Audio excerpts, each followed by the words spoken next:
You know what? Let's go to Mark Carney in the House of Commons talking about this memorandum of understanding, which is, I guess, that maybe one day Ottawa just might, if we pay enough upstream carbon taxes, allow us to develop our own resources. Let's go to that clip from the House of Commons. The memorandum of understanding that we're negotiating with Alberta creates necessary conditions but not sufficient conditions because we believe in cooperative federalism. We believe the government of British Columbia has to agree. We believe that First Nations right holders in this country have to agree and support. All stakeholders have to back. That's one Canada.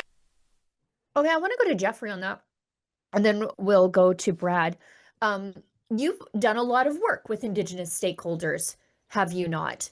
And for the Carney Liberals to raise the specter of, yes, Alberta can do this, but only with the permission of British Columbia, who have absolutely flatly said no. Actually, they're raising the specter, as they say, of a lawsuit. But they're basically giving an Indigenous veto, but only to the people, or only to the Indigenous people of British Columbia, while I guess simultaneously disenfranchising all the Indigenous investment in the oil and gas sector here in Alberta. Well, I mean, as far as it goes, I mean, Trans Mountain was fully approved under the Trudeau government, and agreements were reached with every First Nation along the line. The billions of dollars were spent through that approval process, and Trudeau just arbitrarily killed it. I mean, there's no reason that Mark Carney couldn't. On Northern Gateway. On Northern Gateway, sorry, yeah, not Trans that was under Harper. Yeah, no, and then Trudeau let it die. Sorry, yeah. But there's no reason that he couldn't reapprove that pipeline tomorrow. But he won't. I mean, he's too busy again with Nenshi and Evie completely screwing Danielle and literally destroying her party and her chances of being reelected. That's what they're trying to do. And I mean, if Danielle isn't smart enough to realize that, and she's not smart enough to understand that her only way forward is to support Alberta independence and say enough is enough. The old saying, lead, follow, or get out of the way. The only thing I want to hear from her at the UCP AGM this weekend is that she's either going to support independence or she's going to resign. Because 70% of her party members are in favor of independence. She's leading an independence party, but she won't let the words come out of her mouth.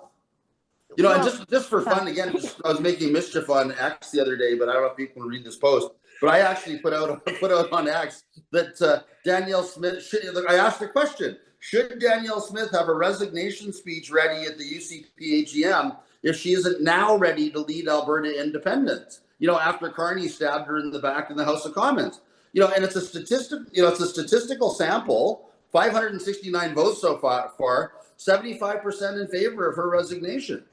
So, I mean, this is how people are feeling. She's made fools out of Albertans. She's embarrassed all of us with her crawling and begging on bended knee to Mark Carney to get a pipeline, dressing up like a Canadian flag with that stupid red blazer and white shirt outfit of hers, literally dressing up like a Canadian flag to try to get a pipeline deal. And what has she got to show for it? Nothing. Pierre Poilievre, actually, who she idolizes for whatever reason, stood up in the House of Commons yesterday and called it, a meaningless public relations ploy. Yep. Right? I mean, everybody can see it. I don't know why she's not completely embarrassed. But she's still standing up with Mark Carney today somewhere in Alberta to announce this wonderful deal about nothing that she got. I mean, this so-called MOU, I've already called it a memorandum of underachievement.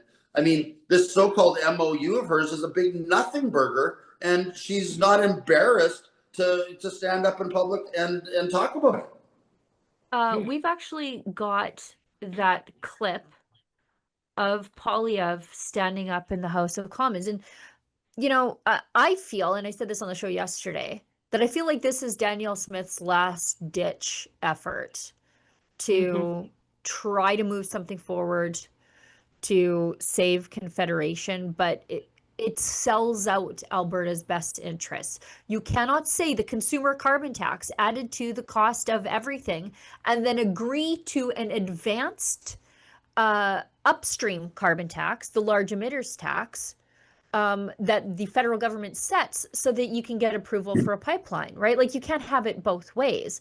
I'll just get a couple of comments from Brad, and then we'll go to that clip that that Jeffrey posted on his X account of Polyev in the House. Go ahead, Brad. Well, I think that, actions speak louder than words. And if you were Mark Carney and you were serious about what you said when you were running to be elected, that you were going to do something about pipelines and build the energy sector and, build projects in the country, you would have had shovels in the ground within a month or two of being in office. So it's been how many months now? Nothing's happening. And then he comes out with this wonderful, in 2 years, well, you can improve for, any project, and we'll have one place where you can go to and we can streamline it. We'll get projects, to the ground quicker. All I see that is simply smoke and mirrors. This guy knows what he's doing. He knows that if he throws that out there, that a lot of the people that might be sitting on the fence on leaving and becoming independent, they may look at that and I falsely believe that he actually that somewhere along the way there's actually be a pipeline.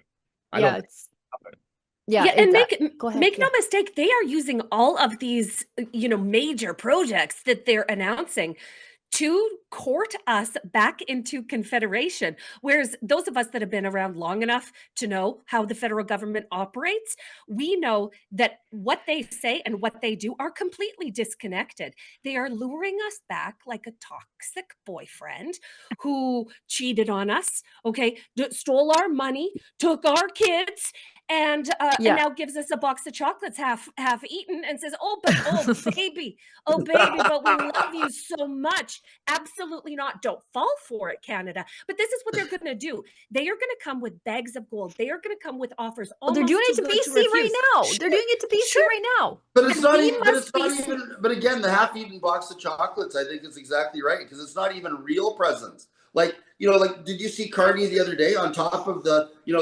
pipeline? The conditions they're necessary but not sufficient, or whatever. He was in South Africa saying that he's not going to allow any AI projects that are not that are not net zero. So, I mean, the no-brainer AI project in Canada would be to build a giant data center and AI hub near Grand Prairie. Grand Prairie has 171 days a year where the temperature is below zero. One of your biggest costs for AI is cooling. You just need vents with thermostats in the ceiling to keep the place cool. And then on top of it, Grand Prairie is within spitting distance of the largest gas field in the world, the Montney gas field. There's 4 trillion cubic feet of natural gas there. But we can't build a giant cogeneration plant to power a giant AI hub in Grand Prairie because of the industrial carbon tax, on and on and on, where, Ottawa is basically disincentivizing world-class projects in our province on purpose.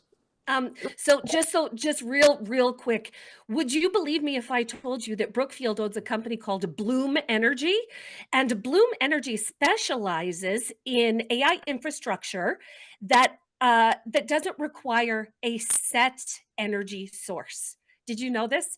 So they don't have to sit still. They can just take their AI infrastructure wherever the cheapest energy is. So no, Alberta's not going to get good deals from the federal government on AI development in Canada. Neither is Saskatchewan, and neither is any Canadian company, because we are so inhospitable to development and doing real things here.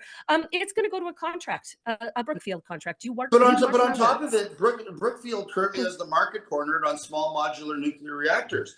So instead of allowing us to burn clean burning natural gas, they're going to shut in all of our natural gas so that Carney can build all these nuclear reactors all over Alberta, so that every time we have to plug in the electric cars that we don't want, he can siphon money directly out of our wallets in our back pocket through the wall socket into his offshore bank account in the Cayman Islands. That's what this is all about. It's nothing more than kleptocracy in action. Thank you. Yes, is a functioning kleptocracy. Thank you, everyone. I saw Brad's head nodding the second you mentioned small nuclear reactors, because for some reason Scott Moe is really invested in dragging Saskatchewan down the small modular nuclear reactor road. And look, I'm not against nuclear. I love nuclear.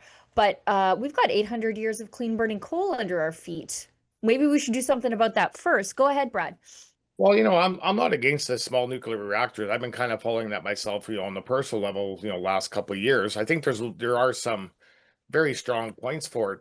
But you know, the thing that I think, you know, Saskatchewan people and Alberta people, and especially the rest of Canada that, you know, are falling for all of this smoke and mirrors that this guy does. Go and look and see each deal that he's made. Look and see what ties they have to Brookfield. Because when you go down Yep. long enough, Every time. Every what time. his company that he was with involved in. So I mean, if you can't see this, I don't know what to do for you. Yeah, that's Carney's not the Prime Minister of Canada. He's the Prime Minister of Brookfield. right. 100%. 100%. Yesterday they were just revealing all of his many conflict of interest. Brookfield has 1,900 companies. You know who didn't declare 1,900 conflicts of interest? Mark Carney. Like, it is wild what's happening here. And the sooner that we can divest and divorce these crooked players, the better for the West. The better for the West. The thing of that really just blows my mind is, let's say hypothetically Pierre would have been elected and had a strong majority in the last election. And if he had those guys with that many conflict of interest, right now, Parliament Hill would be burnt. Oh, 100%. For sure. I mean, they would have stormed the place. So why is it okay for Mark Carney to do this and there's no accountability?